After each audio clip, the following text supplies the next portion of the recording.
നമുക്ക് ജീവിതത്തിൽ വിജയം കൈവരിക്കണമെങ്കിൽ ഏറ്റവും ആദ്യം ഒരു ലക്ഷ്യമുണ്ടായിരിക്കണം. പിന്നെ ആ ലക്ഷ്യത്തിൽ മാത്രമായിരിക്കണം ശ്രദ്ധ കേന്ദ്രീകരിക്കേണ്ടത്. എന്നാൽ മാത്രമേ വിജയം കൈവരിക്കാനായിട്ട് സാധിക്കുള്ളൂ. അങ്ങനെ പറഞ്ഞു തരുന്ന ഒരു കഥയാണ് കേട്ടോ. മഹാഭാരതത്തിലുള്ള കഥയാണ്. പാണ്ഡവരുടെയും കൗരവരുടെയും ഗുരുനാഥരായിരുന്നു ദ്രോണാചാര്യർ.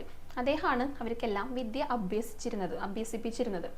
അപ്പോൾ ഈ കുട്ടികളെല്ലാവരും എത്രത്തോളം പ്രാവീണ്യം നേടിയിട്ടുണ്ട് എന്നറിയാനായിട്ട് അദ്ദേഹം ഒരു പരീക്ഷ വെക്കാനായിട്ട് തീരുമാനിച്ചു. എന്നിട്ട് കളിമണ്ണ് കൊണ്ട് ഒരു പക്ഷിയെ ഉണ്ടാക്കിയിട്ട് അതിനൊരു മരക്കൊമ്പിൽ കെട്ടിത്തൂക്കിയിട്ടു. എന്നിട്ട് ഓരോരുത്തരെയായിട്ട് അദ്ദേഹം ഇങ്ങനെ വിളിക്കുകയാണ്. അപ്പോൾ ആദ്യം യുധിഷ്ഠിരനെയാണ് വിളിക്കുന്നത്. മൂത്ത ആള് അദ്ദേഹമാണല്ലോ. എന്നിട്ട് ഈ അമ്പും വില്ലും എടുത്തിട്ട് ആ പക്ഷിയുടെ കണ്ണിലേക്ക് അമ്പെയ്യണം എന്നാണ് പറയണത്. അപ്പം അങ്ങോട്ടേക്ക് ലക്ഷ്യം വെക്കാനായിട്ട് ഉന്നം വെക്കാനായിട്ട് പറഞ്ഞു. എന്നിട്ട് ചോദിച്ചു. അപ്പോൾ അതേപോലെ തന്നെ അമ്പും വില്ലൊക്കെ ഇങ്ങനെ സജ്ജീകരിച്ച് ഉന്നം പിടിച്ചിട്ട് നിൽക്കുകയാണ് കേട്ടോ യുധിഷ്ഠിരൻ.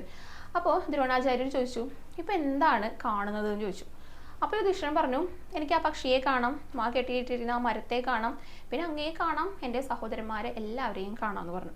അപ്പോൾ എന്നാൽ ശരി, വേണ്ട അമ്പെയ്യണ്ട എന്ന് പറഞ്ഞിട്ട് അവിടെ നിന്ന് മടക്കി അയച്ചു. അടുത്തത് ദുര്യോധനനെ വിളിച്ചു. എന്നിട്ട് ഇതേപോലെ തന്നെ ചോദ്യം ചോദിച്ചു. അമ്പെയ്യാനായിട്ട് തയ്യാറായി നിൽക്കാനായിട്ട് പറഞ്ഞു, ഉന്നം പിടിക്കാനായിട്ട് പറഞ്ഞു. ഇപ്പം എന്താണ് കാണുന്നതെന്ന് ദുര്യോധനൻ്റെ അടുത്തും ചോദിച്ചു.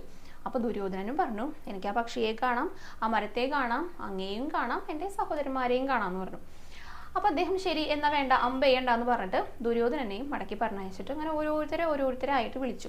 എന്നിട്ട് ഇതേപോലെ തന്നെ തയ്യാറായി നിൽക്കാൻ പറഞ്ഞു, ഉന്നം പിടിക്കാൻ പറഞ്ഞു. ഇതേ ചോദ്യങ്ങൾ തന്നെ ആവർത്തിച്ച് ചോദിക്കുകയും ചെയ്തു. പക്ഷെ അപ്പോഴൊന്നും അദ്ദേഹത്തിനെ സന്തോഷിപ്പിക്കുന്ന അല്ലെങ്കിൽ അദ്ദേഹത്തിന് തൃപ്തികരമായിട്ടുള്ള ഒരു മറുപടി ആരിൽ നിന്നും ലഭിച്ചില്ല. അങ്ങനെ അവസാനം അർജുനനെ വിളിച്ചു. എന്നിട്ട് ഇതേപോലെ ഉന്നം പിടിക്കാനായിട്ട് പറഞ്ഞു. അർജുനൻ ഉന്നം പിടിച്ചു. ഇതേ ചോദ്യം തന്നെ ചോദിച്ചു. ശ്രദ്ധിച്ചു നോക്കൂ, എന്താണ് കാണുന്നതെന്ന് ചോദിച്ചു. അപ്പോൾ അർജുനൻ പറഞ്ഞു, എനിക്ക് ആ പക്ഷിയുടെ കണ്ണ് മാത്രമേ കാണാനായിട്ട് സാധിക്കുന്നുള്ളൂ എന്ന് പറഞ്ഞു.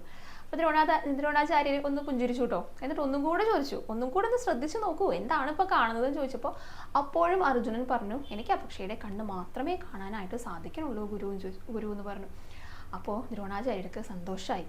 ഇനി അമ്പെയ്തോളൂ കുഞ്ഞെന്നും പറഞ്ഞു. അർജുനൻ അമ്പെയ്തു. ആ പക്ഷിയുടെ കണ്ണിൽ തന്നെ തറച്ചു എന്നാണ് പറയുന്നത്.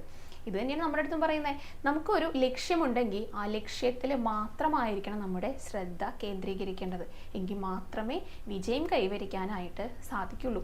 അപ്പം അങ്ങനെ അർജുനനെ അദ്ദേഹം അനുഗ്രഹിക്കുകയാണ്. ഈ യുഗത്തിലെ തന്നെ ഏറ്റവും വലിയ വില്ലാളി വീരനായി തീരും എന്നും കൂടെ പറഞ്ഞുകൊണ്ട്.